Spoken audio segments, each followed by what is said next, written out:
What's going on, guys? My name is Tefty Teft. Welcome to another Planet Destiny exotic weapon review. Today I'll be looking at the Touch of Malice Scout Rifle.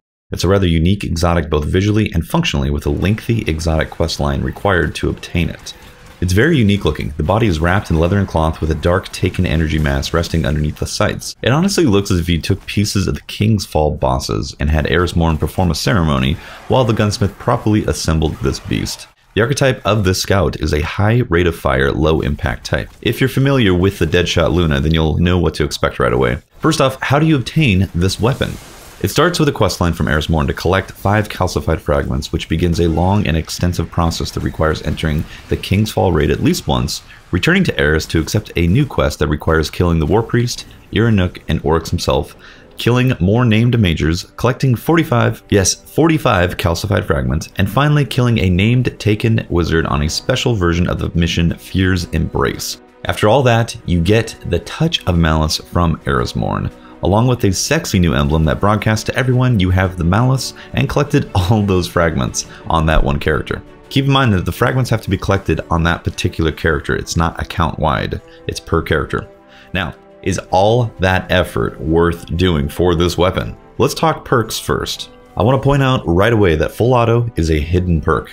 It's not stated anywhere in the perk tree, but all you have to do is hold the trigger down and you'll immediately realize how powerful this weapon is going to be for certain encounters. I also want to point out there's a guaranteed 310 attack drop, so your primary slot will be maxed to 310 as soon as you acquire this weapon.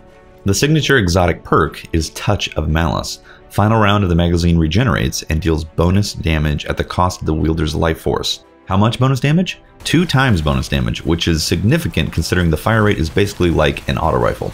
You lose a bit of life and can easily kill yourself when taking damage from enemies, but essentially you'll never run out of ammo, and it's full auto. Eye of the Storm. This weapon becomes more accurate as your health gets lower. You'll notice this proc frequently on the screen when using the Malice, so this is part speculation, but it appears to increase the bullet magnetism as your health gets lower. Criticals tend to become easier to land as you proc this perk. Touch of Mercy. 3 rapid kills will return a portion of the wielder's health. Just as it says, getting 3 quick kills will return a good portion of your shield. When the double damage bolt is proccing, you can pretty much one-shot 90% of the red health enemies. They're all Acolytes, Taken Scion, etc., which means that this perk comes in very handy. However, if you're firing in full auto mode and not treating it like a scout rifle, the next bullet with Touch Malice procced will cancel the shield regeneration. So you have to be careful about this, and single fire shots for trash mobs, and auto fire shots for bullet sponge targets like raid bosses. Looking at the barrels, we have Soft Ballistics, Smooth Ballistics, and Smart Drift Control. Soft Ballistics has a slight penalty to impact. Smooth Ballistics will get you the highest range achievable. Smart Drift Control appears to have the best recoil control and patterns. The interesting thing here is when Touch of Malice is procced, the stability changes and it appears to have the rodeo perk engaged. On all 3 barrels, the double damage bullet has a distinct kick and a vertical recoil pattern, making it even more desirable to use over the standard bullets in the magazine. As long as you pull down to compensate for the recoil, you'll land your shots effectively. Being that the main reason to use this weapon is the Touch Malice perk, I'd recommend using Smooth Ballistics for the best range achievable. The middle tier perks offer Snapshot. Aiming this weapon is incredibly fast. Hammerforged, improved range and accuracy, and Flared Magwell reload this weapon even faster. For PvE, I recommend Hammerforged. Again, range is preferred for this weapon as it's going to be a DPS machine for bosses and bullet sponge targets that you're probably not going to want to get right next to. For PvP, Snapshot is going to be preferred as the encounters won't take advantage of the range as often. So is the Touch of Malice worth going through the trouble in acquiring it?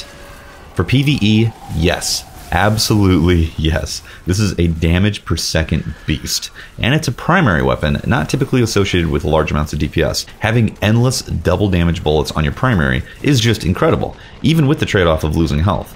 For both the War Priest and Golgroth, I found that I could stagger my special and heavy weapon reloads by shooting Touch Malice until I was in the red, unload a full magazine of sniper ammo, reload, and then keep DPSing with the Touch Malice. When I ran out of sniper ammo, I'd revert to my machine gun damage. The trade-off is incredible and led to me consistently having about 1 million more damage points on the boss compared to others that did not have Touch of Malice. On Golgroth, my criticals were landing for about 12,000 damage with Touch of Malice perk procced. Weapons of Light brought it to about 17,000, and when stacked with the tether, 23,000. This is per bullet at a fast, near auto rifle-like speed. When you get to the Death Stingers and Oryx, the Relic gives you permanent full shield, so the Touch Malice does not damage you while in the Relic. I was consistently landing criticals on the Death Stingers for about 5,500 damage at light level 300. Again, endless ammo, never having to stop and reload. For Oryx, each bullet was doing about 1.5k in the chest. So it's confirmed. For bosses, Touch of Malice is just incredible.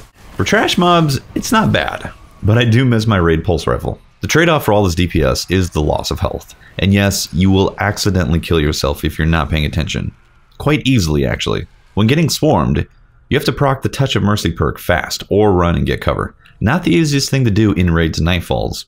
As much as I enjoy using this weapon for all situations, it's honestly best suited for PvE bosses.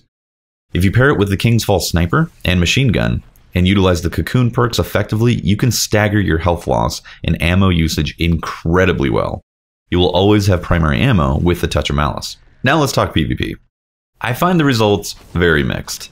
You do not get double damage in PvP. Criticals went from 45 to 62, putting it in the Vision of Confluence damage. The fire rate is significantly faster than Vision of Confluence, but you have more kick, and you lose health with each shot. This effectively makes you a glass cannon in PvP. Your theoretical time to kill is very low, both for you and your opponents. No doubt, some people will absolutely destroy with this weapon in PvP, but that's because their thumb skill is already top-notch, which means that they're already going to destroy with better PvP weapons. This also means that skilled players are likely going to land 2-shot criticals on you and kill you, because each shot you fire lowers your health, as if you had a lower armor stat.